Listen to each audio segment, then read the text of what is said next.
Okay, अब हम हमारी बुक पेज नंबर 17 पर देखेंगे जो आपको ग्रामर पोर्शन दिया हुआ है।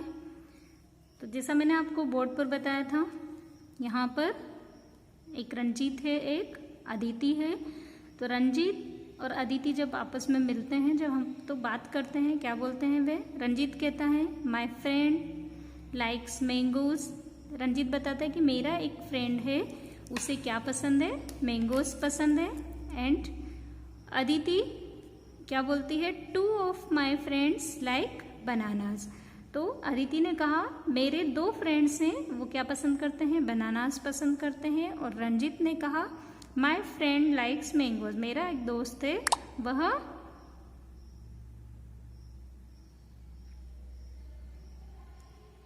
मैंगोज पसंद करता है। तो यहाँ हमें ये देखना है कि यहाँ वर्ब में एस या ई एस क्यों लगा और यहाँ क्यों नहीं लगा। All the things I explain you now. अब हमें क्या करना है?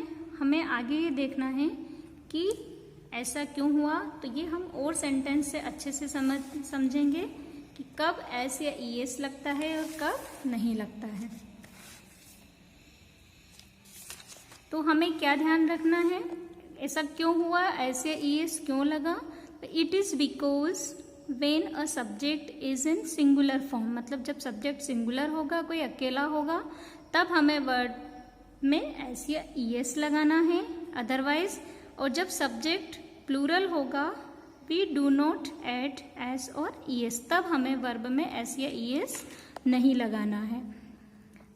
That is why with my friend जो था अकेला था, इसलिए सिंगुलर था और हमने यहाँ पर वर्ब में एस लगाया। And with 2 of my friend कैसे थे? प्लूरल थे। हम किसके बारे में बात कर रहे थे? 2 फ्रेंड्स के बारे में बात कर रहे थे, इसलिए हमने यहाँ पर वर्ब में क्या किया? एस या ई एस नहीं लगाया। तो आपको क्या ध्यान रखना है कि जब सब्जेक्ट सिंगुलर हो तब वर्ब में एस या ई एस लगेगा, और जब सब्जेक्ट प्लूरल हो तब वर्ब में एस या ई एस नहीं लगेगा। Okay, one more thing you have to remember with he, she और इट। ही मीन्स वह, शी मीन्स भी वह, but we use he for boys and she for girls. It, all these are singular subject. जब ये sentence में होंगे ही, she और it, तब हमें वर्ब में एस और ई एस लगाना है। और आई, वी, यू एंड दे, अगर ये होते हैं, आई के साथ भी हम एस या ई एस नहीं लगाएंगे, वी के साथ भी नहीं लगाएंगे, यू के साथ भी नहीं लगाएंगे और दे के साथ भी नहीं लगाएंगे। We do not add S और E S. Let us see some other examples. She dash the plants daily, हमें यहाँ पर चूज करना है she water the plants daily और she waters the plant daily. तो यहाँ पर क्या आएगा सही? अगर हम वाटर लिखते हैं तो ये क्या है? शी है, और शी हमने देखा शी के साथ क्या करना है? शी के साथ हमको वर्ब में एस या ई एस लगाना है। वह पौधों को रोज पानी देती है, तो वर्ब यहाँ पर क्या हो गई? पानी देना। क्या काम हो रहा है यहाँ पर? पानी देने का काम हो रहा है। किसको? पौधों को। तो हमें क्या करना है? शी वाटर आएगा या वाटर्स आएगा, तो हमें क्या ध्यान रखना है? शी मतलब हम किसके बारे में बात कर रहे हैं? Third person. और ये क्या है? सिंगुलर है या प्लूरल है? सिंगुलर है। Here we choose the correct word is water. क्या सही है यहाँ पर इस सेंटेंस में?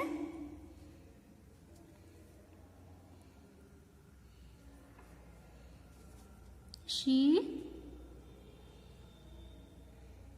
waters the plant daily. Now in second sentence, you dash the newspaper, तुम न्यूज़पेपर पढ़ते हो। तो read आएगा या reads आएगा। तो जब आई, वी या यू होते हैं सब्जेक्ट में, स्टार्टिंग में आई, वी या यू या दे होंगे, तब हमें यहाँ पर वर्ब में एस या ई एस नहीं लगाना है, ये ध्यान रखना है। तो यहाँ पर जो करेक्ट वर्ड है वह क्या है? Read. You read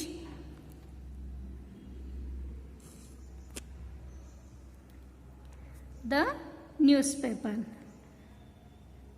The third is my brother teaches me maths और teach me maths. हम किसके बारे में बात कर रहे हैं यहाँ पर? my brother. कौन बोल रहा है? मैं बोल रही हूँ my brother. अब मेरा ब्रदर कौन है? न मैं हूँ न आप हैं. इट इज थर्ड पर्सन, तो क्या आएगा? वर्ब में एस आएगा. तो यहाँ पर क्या सही है? My brother teaches. क्या आएगा? My brother teaches me maths. Now in fourth sentence, books give us knowledge और बुक्स गिव्स अस नॉलेज. क्या आएगा सही? अब हमें यहाँ देखना है बुक. क्या यहाँ पर सिंगल बुक है? तो यहाँ पर क्या है? बुक्स है. It means here the subject is plural. यहाँ पर बहुत सारी बुक्स हैं जिनके बारे में हम बात कर रहे हैं. तो क्या सही? जब प्लूरल होता है तब वर्ब में एस या ई एस नहीं आता है. तो बुक्स गिव अस नॉलेज. सही क्या होगा? Books give. हमें वर्ब में एस या ई एस नहीं लगाना है जब सब्जेक्ट प्लूरल हो.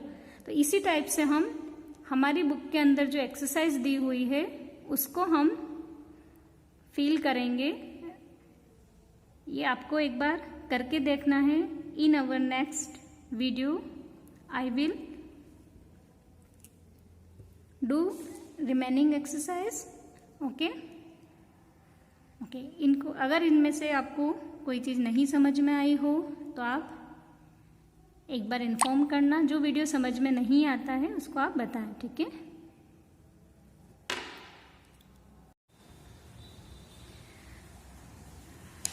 ओके. अब हम पेज नंबर 17 पर जो एक्सरसाइज है उसको करेंगे. अभी हमने जैसे देखा कि वर्ब में कब हमें एस या ई एस लगाना है और कब नहीं लगाना है. Exercise A, filling the blanks with the correct form of verbs given in the brackets. The first is the animals dash eat or eats together. The first sentence क्या है? The animals eat या eats. इनमें से क्या आएगा यहाँ पर? together. तो हमें क्या देखना है यहाँ पर? जो सब्जेक्ट है वो हमारा सिंगुलर है या प्लूरल है. सब्जेक्ट अगर यहाँ पर सिंगुलर होगा तो वर्ब में एस या ई एस वाला चूज करना है. और अगर सब्जेक्ट प्लूरल होगा तो हमें वर्ब को बिना एस या ई एस के लिखना है. Which one is correct? Because animals here, not only a single animal is here. कितने हैं यहाँ पर? एनिमल्स हैं. It means more than one animals.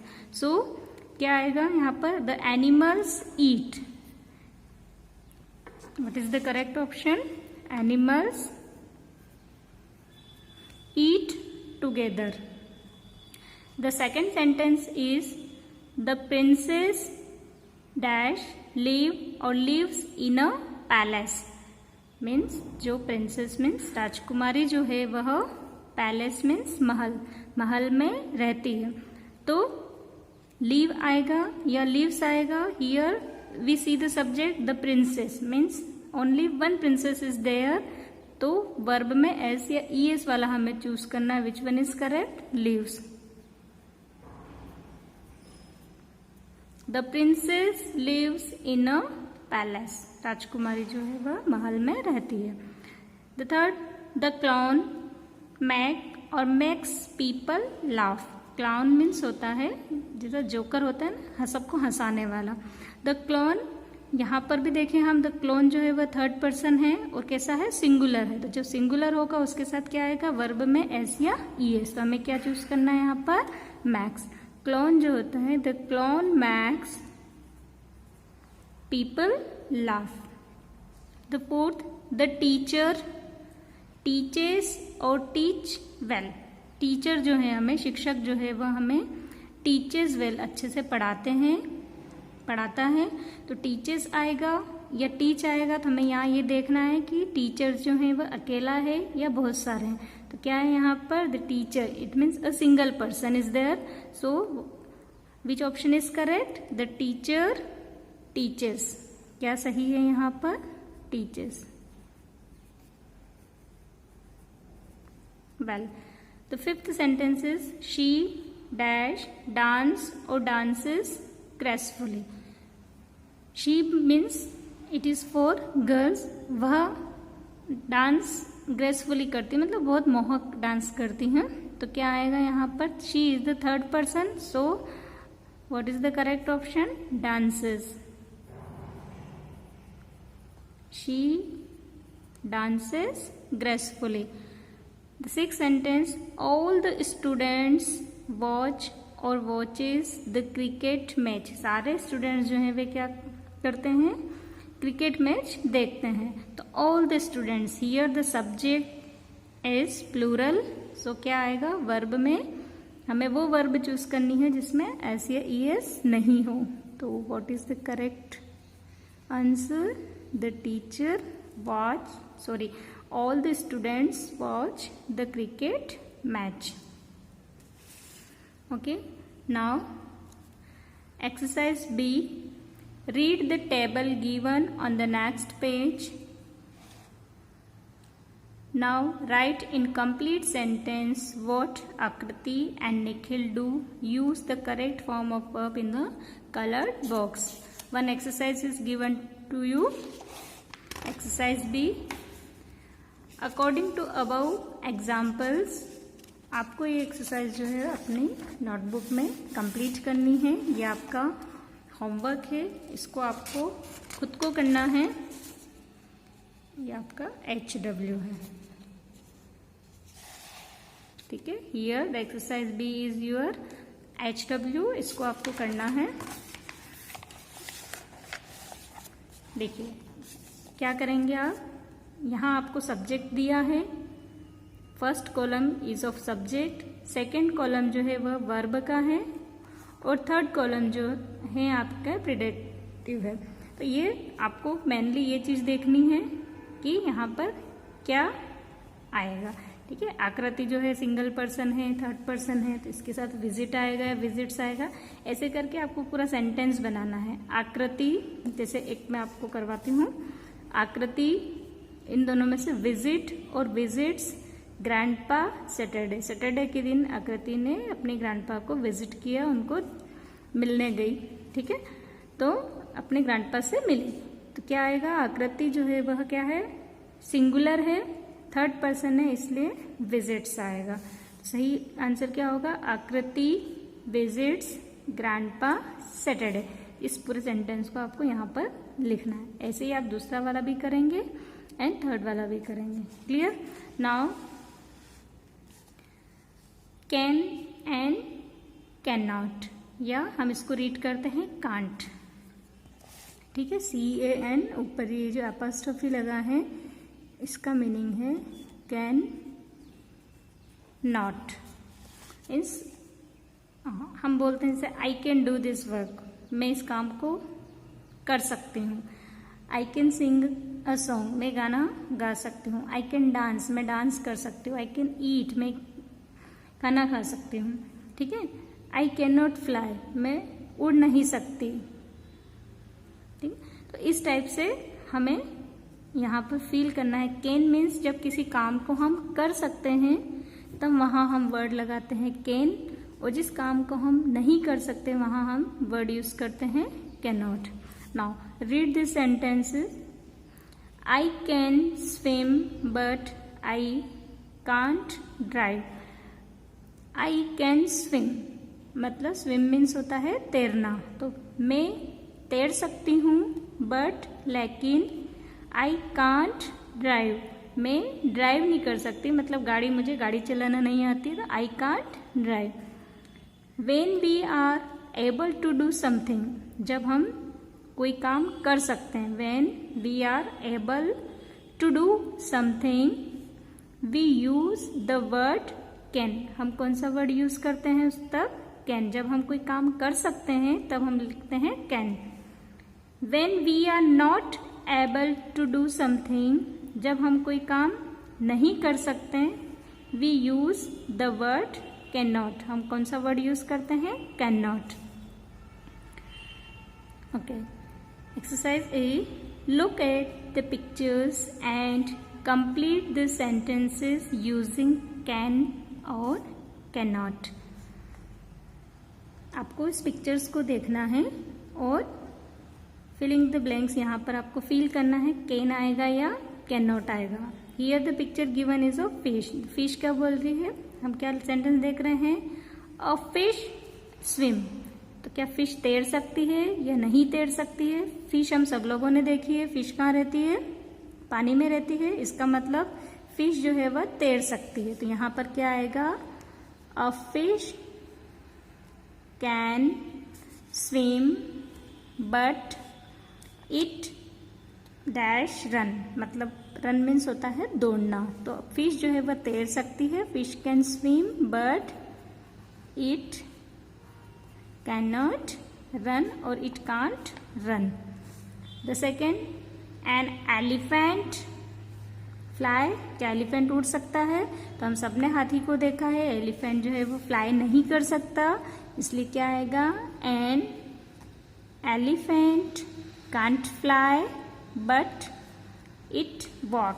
तो वह चल सकता है इसलिए but it can walk. Now third, I dash fly. Picture बना हुआ है किसका, एरोप्लेन का। I can not fly an aeroplane. क्या मैं एरोप्लेन उड़ा सकती हूँ क्या, तो मैं एरोप्लेन नहीं उड़ा सकती, इसलिए I can't fly an aeroplane but I ride a bicycle. ये किसका पिक्चर है, बाइसिकल का। तो मुझे एरोप्लेन उड़ाना नहीं आता है लेकिन मुझे साइकिल चलाना आता है, इसलिए I can not fly an aeroplane but I can ride a bicycle.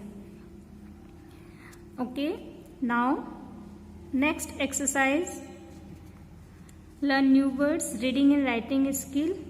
Here read the sentences. The flowers are not happy. And now read this, the flowers are unhappy. तो what is the meaning of not happy? The word not happy, it means वह flowers जो थे वे खुश नहीं थे, और not happy इसको हम एक ही वर्ड में कैसे लिखेंगे, unhappy। If we write the flowers are unhappy, इसका मतलब भी क्या होता है, flowers जो थे वे खुश नहीं थे, और the flowers are not happy इसका मतलब भी होता है flowers जो थे वे खुश नहीं थे। So we made the opposite of happy by adding un।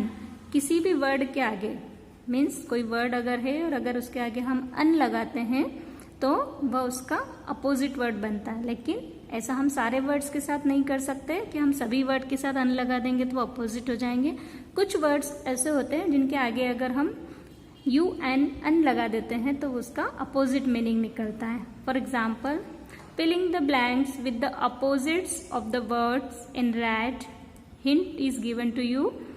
Add un before the words to form their opposite. यहाँ पर जो रेड कलर के वर्ड्स हैं इनका अपोजिट हमको लिखना है, लेकिन इसके आगे क्या लगाना है हमको, U N. The first sentence is, I think the story is true but my mother thinks it is. मैं सोचती हूँ कि ये जो स्टोरी है ये ट्रू है, मीन्स सच है, सच्चाई है इस स्टोरी में, बट माई मदर, लेकिन मेरी मम्मी क्या सोचती है कि ये गलत है। तो the opposite of true is U N T R U E, untrue. आपको क्या करना है, जो वर्ड है उसके आगे सिर्फ यू एन लगाना है, ठीक है।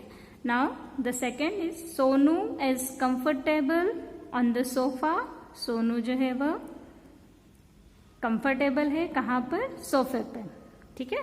But her younger brother looks, Sonu और उसका छोटा भाई दोनों सोफे पे बैठे हुए हैं, तो सोनू तो कंफर्टेबली सोफे पे बैठा हुआ है, लेकिन उसका जो छोटा भाई है लुक्स, वो कैसा दिख रहा है, मतलब उसको कंफर्टेबल फील नहीं हो रहा है। तो हम कंफर्टेबल के आगे क्या लगा देंगे, U N.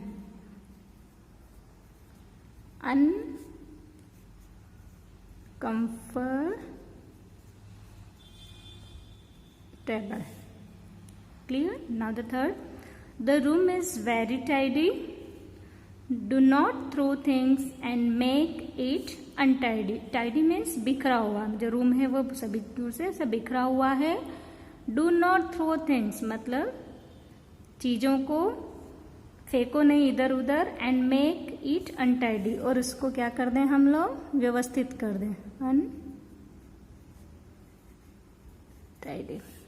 Now the fourth sentence is he is known to my father. वह जो है, नॉन मीन्स जानना, टू माई फादर वो मेरे पापा को जानते हैं, बट अननोन टू मी, या मेरे पापा उनको जानते हैं लेकिन मैं उन्हें नहीं जानता। The opposite of non is unknown. तो हमने यहाँ क्या किया, जो वर्ड्स थे रेड कलर में, इन सबको हमने अपोजिट कैसे बनाया, इनके आगे क्या लगा दिया, UN लगा दिया, तो इनका अपोजिट हो गया। ओके, तो बच्चों आपका फर्स्ट चैप्टर यहाँ पर ओवर हो जाता है। Your first chapter is complete. You have to write all the things in your fair notebook. आपको सारी चीज़ें अपनी फेयर नोटबुक में उतारना है, अच्छे से लिखना है, नीट एंड क्लीन लिखना है, ठीक है।